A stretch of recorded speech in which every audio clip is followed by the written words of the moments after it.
Dampak negatif digitalisasi semakin dirasakan hingga ke daerah-daerah, terutama pada anak-anak. Mulai dari kecanduan gadget, kesulitan berinteraksi dengan lingkungan sekitar, hingga menurunnya sopan santun dan tata krama terhadap orang tua serta sesama. Sebagai bentuk kepedulian terhadap hal tersebut, Yayasan Barong menghadirkan komunitas Rumah Belajar Pancasila, RBP, di Toraja Utara. Komunitas ini hadir dalam bentuk sekolah non-formal yang bertujuan untuk menanamkan nilai-nilai Pancasila serta toleransi dalam kehidupan sehari-hari kepada anak-anak sejak usia dini. RBP Toraja telah berdiri sejak tahun 2023 dan berlokasi di Kecamatan Talung Lipu, Toraja Utara, Sulawesi Selatan.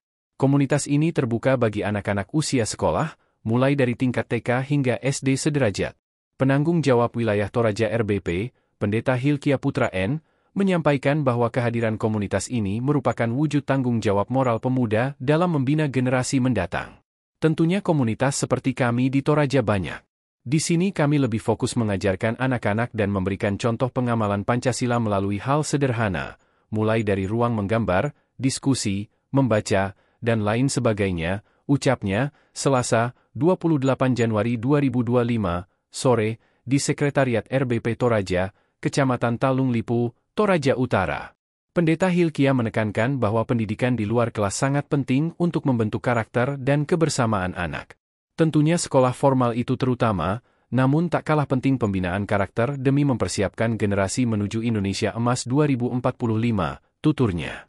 Lebih lanjut, Pendeta Hilkia menegaskan bahwa RBP Toraja tidak membatasi peserta berdasarkan agama atau keyakinan tertentu.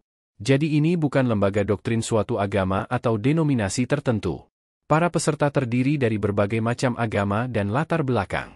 Tak ada penghususan, semua terbuka dan memang murni melayani, jelasnya. Kegiatan sosial dan beragam profesi pendidik.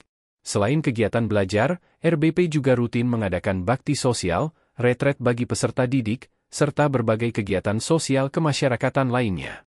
Para pendidik di RBP, yang mayoritas masih berusia muda, berasal dari berbagai latar belakang profesi dan disiplin ilmu. Sebagai bentuk kepedulian, selepas kegiatan, pengurus RBP juga berbagi kasih dengan memberikan bantuan sembako kepada orang tua atau wali peserta didik.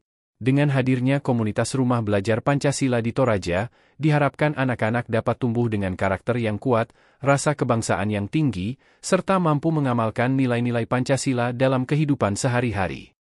Jadi Rumah Belajar Pancasila ini adalah sebuah gerakan anak-anak muda untuk memberi sebagai inisiator, khususnya kami di Indonesia ini ada beberapa titik yang dibuka Rumah Belajar Pancasila ini, RBP yang disingkat dengan RBP, dan kebetulan Toraja menjadi salah satu tempat titik dibukanya Rumah Belajar Pancasila.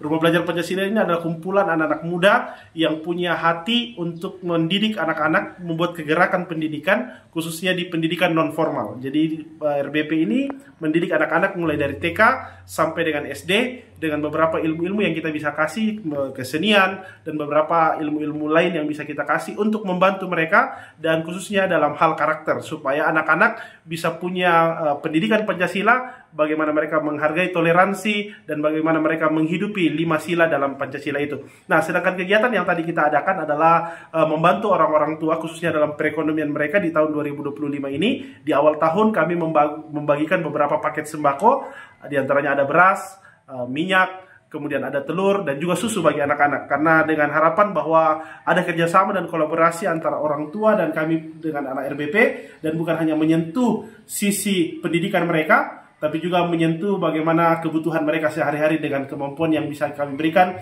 melalui kerjasama dari beberapa rekan-rekan yang ada di Indonesia, khususnya yang ada di Toraja. Ya, dan ini sekali lagi Bang, tujuan goal utamanya sebenarnya Rumah Belajar Pancasila ini akan apa tujuan sebenarnya, tujuan jangka panjangnya? Oke, goalnya kita adalah bagaimana mendidik anak-anak di sekitar tempat kami berada, supaya memastikan mereka menjadi anak-anak yang mengerti tentang Pancasila, khususnya menghargai sila-sila yang ada di sana, dan paling intinya bahwa bagaimana toleransi yang ada di daerah kita, khususnya kami di daerah kita yang ada di Toraja ini, dikenal sebagai daerah yang sangat menghargai toleransi. Sehingga kami merasa bahwa kami terbeban untuk mendidik adik-adik kami yang masih ada di bawah, khususnya yang SD dan juga TK, sehingga mereka bisa meneruskan bagaimana menghargai toleransi nanti ke depannya.